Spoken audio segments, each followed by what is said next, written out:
女人叫得越大声，男人就越兴奋。就在1分钟前，单身30年的大龄剩女小美在家准备迎接她的相亲对象，但打开门发现眼前这个长得有点猥琐的男人，跟同事介绍的形象反差很大。可人都来了也不好拒之门外，只能无奈迎进了门。悲剧的发生往往在于一件性感的连衣裙。当男人二蛋看到她妙曼的身姿，说了一句你真性感，便转身走到门前把门给反锁了。此时小美感觉情况不对，便警告他违法犯罪的后果，但男人已经饥渴难耐，更何况暗中喜欢她好久了，今天无论如何也要得到她。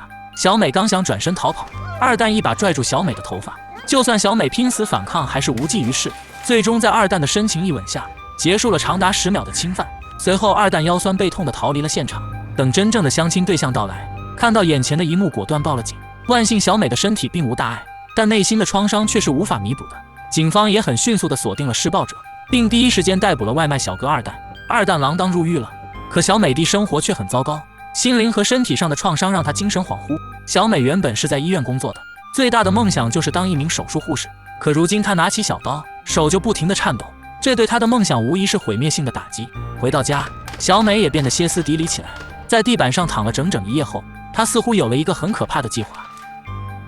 穿着性感的女人来到监狱，探望曾强暴自己的男人。二蛋心里很是愧疚，不停地道歉。他以为小美来见他是为了找他算账，但没想到小美开口的第一句话竟是关心他在监狱里的生活，这可把二蛋给整不会了。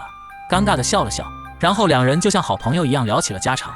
可小美回到车上后却露出了诡异的坏笑。自那以后，小美3天2头来看望他，她的妆容越来越精致，穿着也越来越性感，看二蛋的眼神更是柔情似水。我们的二蛋哪里抵抗得住，渐渐的已不可自拔。但这次小美来探视他，二蛋却没有出现。原来二蛋为了提早出狱和小美见面，被狱友欺负了也没有还手，因此受了重伤。等小美再次探望他时，表面上对他满是关心，殊不知小美是口若悬河，心里正暗暗窃喜。经过几个月的相处，两人的关系越来越亲密，二蛋已深深地爱上了她。再次见到小美，二蛋高兴地告诉她自己积极改造获得了假释，可小美却愣住了。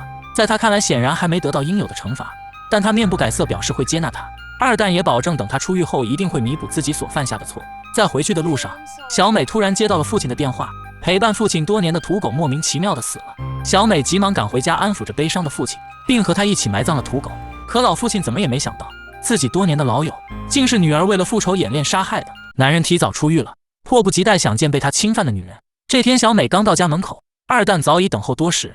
小美慌不择路的心口一紧，二蛋显然看出了小美的慌张，急忙解释并无恶意，只是想过来看看有什么可以帮忙的。小美稳了稳情绪，并希望他可以帮助修理房屋。二蛋欣然答应，说干就干，就像上次欺负小美一样，二话不说立马展开行动，没有拖泥带水。只是这一次他确实认真了，细节把握得很到位，并没有草草了事，还去小店买了修补工具。可当小美的老父亲知道修理房屋的人是二蛋，气得当场差点晕过去，并警告小美不要跟这种人来往。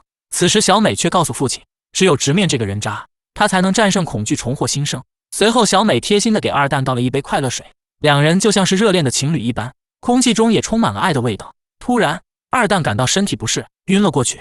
在醒来的时候，小美已经换上了案发当天的白色连衣裙，而她则被捆在床上。小美也不再掩饰自己的真实目的，去监狱探望他，关心他，和他拉近距离，就是希望二蛋可以爱上自己，从而把他骗到家里实施报复。二蛋慌了，开始祈求小美放过他。小美则是一脸戏谑地掀开了二蛋的被子。下一秒，二蛋崩溃了，发现自己的弟弟永远离开了他，痛苦地发出了撕心裂肺的吼声，声音中充满了无尽的绝望。而小美此刻终于如释重负，手抖的毛病竟奇迹般的好了。